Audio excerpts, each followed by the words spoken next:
नमस्ते प्यारे बच्चों। SMLP इंटर कॉलेज से मैं सुशील कुमार आज आपको कक्षा 9 की संस्कृत व्याकरण पढ़ाने के लिए उपस्थित हुआ हूँ। आज आपकी पहली क्लास होगी। पहली क्लास में पहले हम आपको पाठ्यक्रम से परिचित कराते हैं, क्योंकि अपने यहाँ जो है कक्षा 1 से लेकर कक्षा 8 तक संस्कृत कभी पढ़ाया नहीं गया है और यह संस्कृत विषय आपके लिए एकदम नया नया होगा और आप कहेंगे कि सर जी हमको समझ में नहीं आएगा, संस्कृत बहुत कठिन है, हम पढ़ नहीं पाएंगे।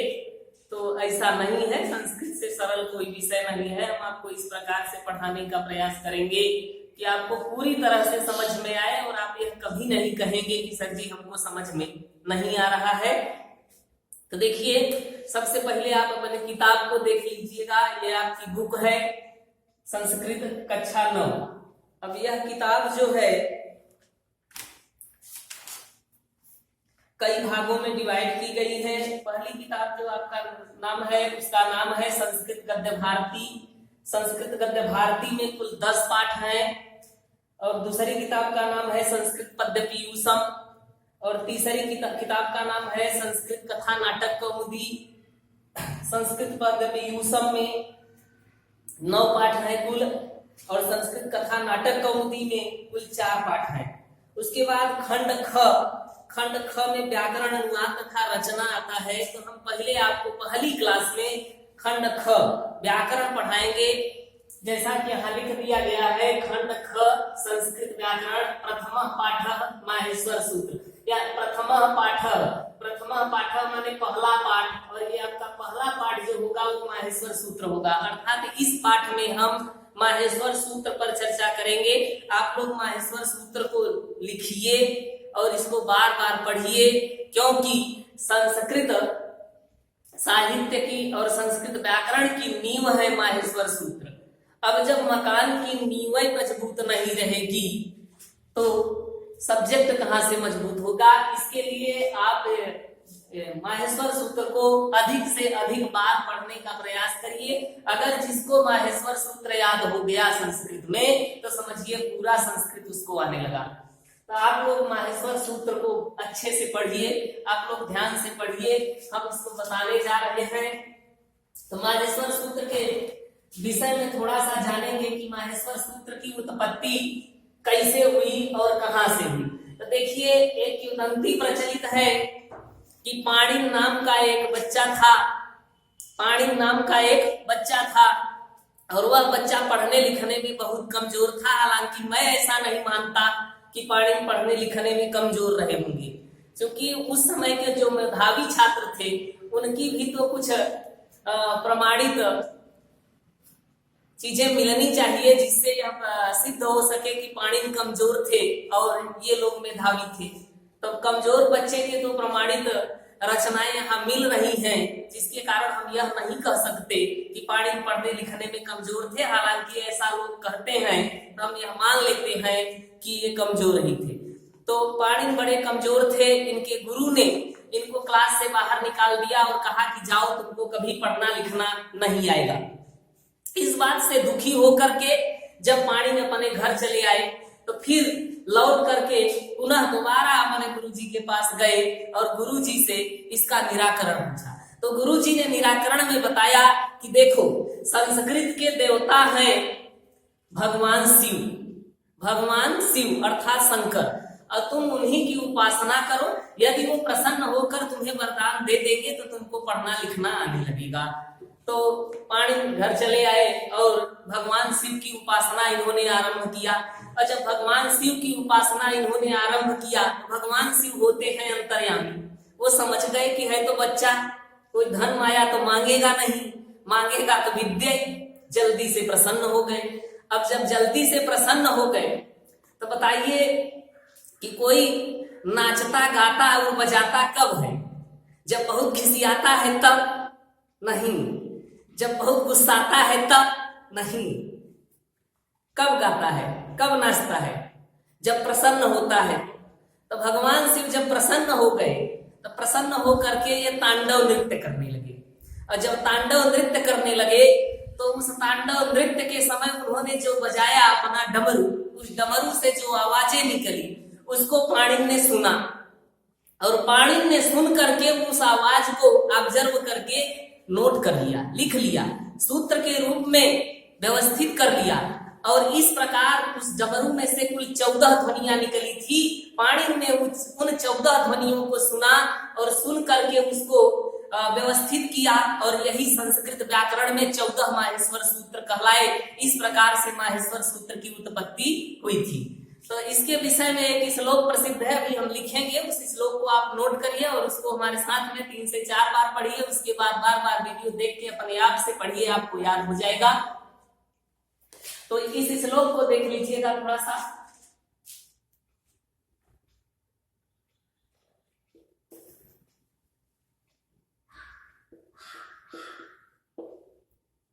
नृत्तावसाने नटराज राजो ननाद धक्काम, पढ़ना हैगा, परेशान न होइएगा। नृत्तावसाने नटराज राजो ननाद धक्काम नव पंच वारम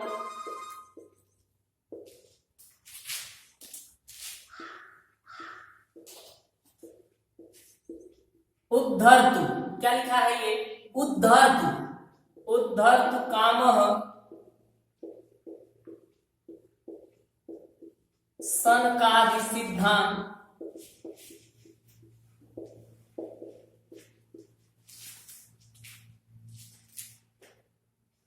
एतद्विमर्शे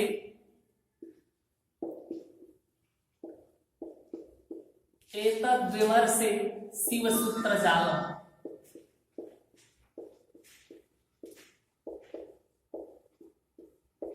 शिव सूत्र जालम, देखिए और क्या लिखा है यहाँ पर, शिव सूत्र अर्थात माहेश्वर सूत्र को शिव सूत्र भी कहा जाता है, या 14 माहेश्वर सूत्र भी कहा जाता है। एक प्रश्न पूछता है कि माहेश्वर सूत्रों की संख्या कितनी है, तो उत्तर में आप क्या बताओगे? उत्तर में आप बताओगे माहेश्वर सूत्रों की संख्या होती है 14। कितनी होती है? 14। अब इसको पढ़ लीजिएगा बढ़िया से, 2-3 बार पढ़िए।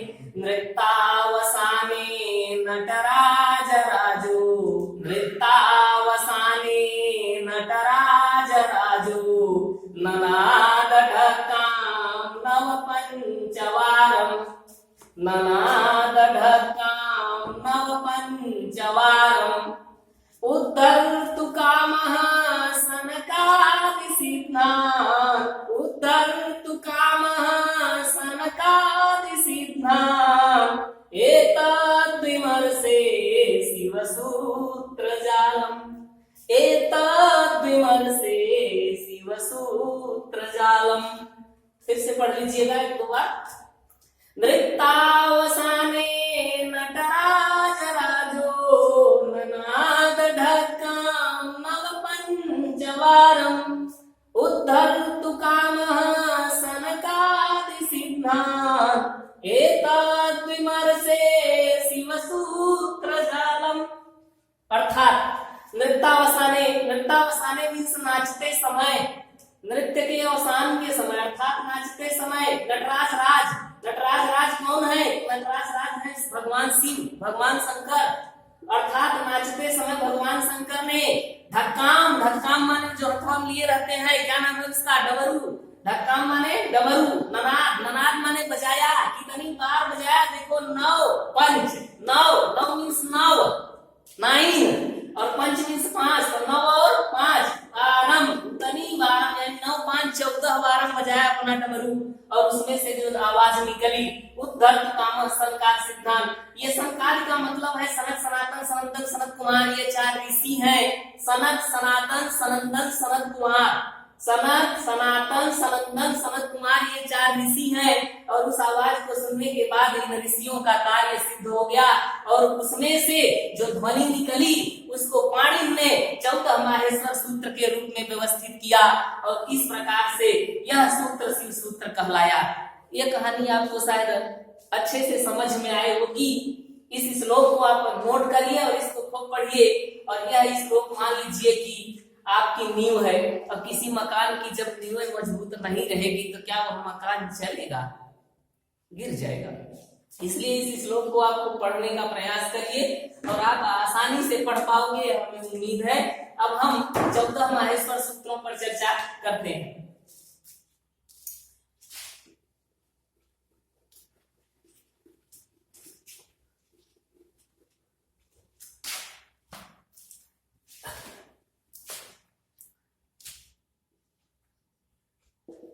पहला माहेश्वर सूत्र जो था, जो पहली ध्वनि निकली थी उसको पाणी में, अब मान लीजिए कि हम लोग सुनने में गड़बड़ी करते हैं, वो अलग बात है, लेकिन पाणी ने जो सुना वो इस प्रकार से सुना था, अ ई उ ड़।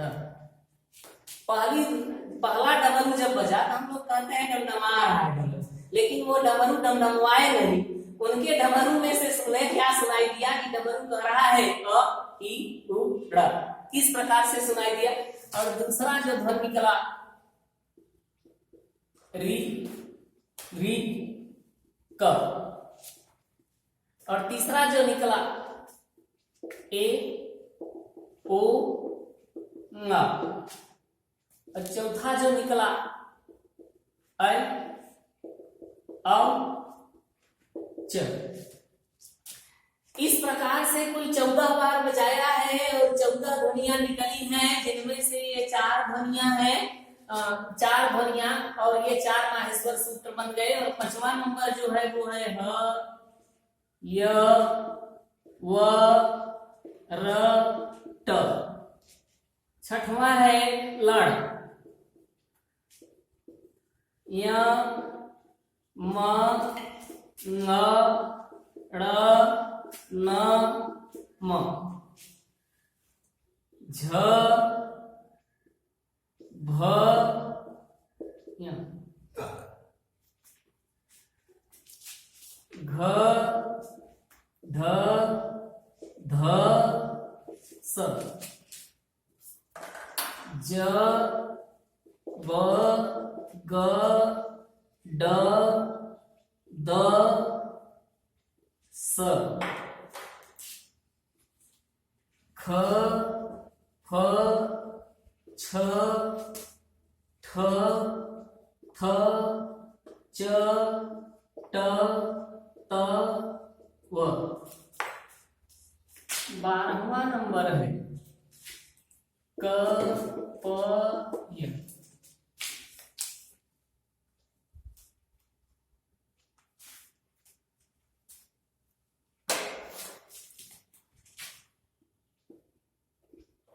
श श श र, और 14वां नंबर है ह ल। अच्छा, अब देखिए जो पहला सूत्र लिखा वो क्या लिखा बेटा, पढ़ लीजिएगा एक दो बार मेरे साथ में। अ ई उ ड़ ड़, री री द्री द्री क क, ए ओ ङ ङ, ऐ औ च च, ह य व र ट ट, ल ड़ य म ङ ड़ न म, य म ङ ड़ न म, झ भ य घ ध ध स, घ ध ध स, ज ब ग ड द स, ज ब ग ड द स, ख फ छ ठ थ च ट त व, ख फ छ ठ थ च ट त व। एक एक अक्षर आपको पढ़ना है, ये शब्द नहीं है, एक में मिला के नहीं पढ़ना है, अलग अलग पढ़ना है। क प य, क प य, क प य, स श र, श र, ह ल। इस प्रकार से अगर देखें तो इसमें अंतिम वर्ण जो है सब सूत्रों के अंतिम वर्ण में इन्होंने हलंत लगाया, सब सूत्रों के अंतिम वर्ण में हलंत लगाया। और संस्कृत में जो हलंत होता है उसकी इत संज्ञा होती है। क्या होती है? इत संज्ञा। संस्कृत में जो भी वर्ण हलंत होगा उसकी इत संज्ञा होगी, और जिसकी इत संज्ञा होगी, पाणिनि ने एक सूत्र दिया, तस्य लोपः, तस्य लोपः। इत संज्ञक वर्ण तस्य लोपः से उसका लोप होगा। अर्थात जब इत संज्ञक वर्ण है ण, और इसमें सूत्र लगा देंगे तस्य लोपः, तो तस्य लोपः से इसका हो जाएगा लोप, और जब लोप हो जाएगा, खत्म हो जाएगा, तो ये रहेगा ही नहीं। तो सवाल यह खड़ा होता है कि जब इन्होंने यह बताया कि अंतिम वर्ण हलंत होगा और तस्य लोप से इसका लोप कर दिया जाएगा, कहने का मतलब यह है कि जब इसका लोप ही करना था तो लिखे काहे? इसकी क्या जरूरत थी? तो जरूरत थी प्रत्याहार। जरूरत थी क्या? प्रत्याहार। प्रत्याहार का मतलब यह हुआ कि इनको प्रत्याहार बनाना था, इसलिए इन्होंने अंतिम वर्ण को इत संज्ञक बनाया, अंतिम वर्ण को इत संज्ञक कर दिया।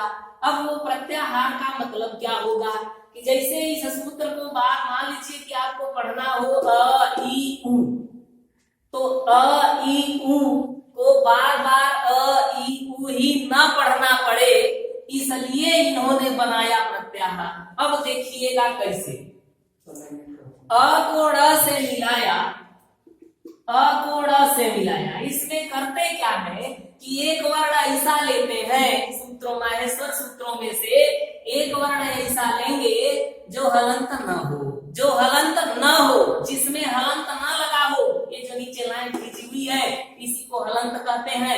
ये ड़ के नीचे जो लगा हुआ है इसे ही हलंत कहते हैं। एक वर्ण पहला वाला आपको ऐसा लेना है जिसमें हलंत न हो, और एक वर्ण आपको ऐसा लेना है जिसमें हलंत हो।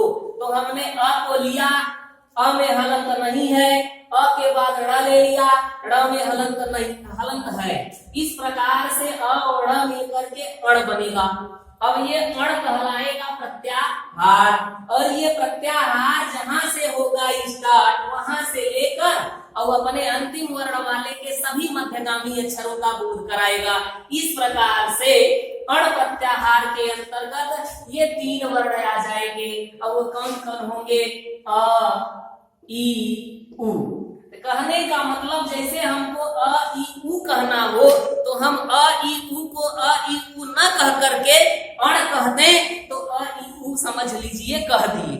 अब अगला देख लीजिएगा, इसे अ को क से मिला दिए तो बन जाएगा अक, अ को क से मिला दिए तो बन गया अक।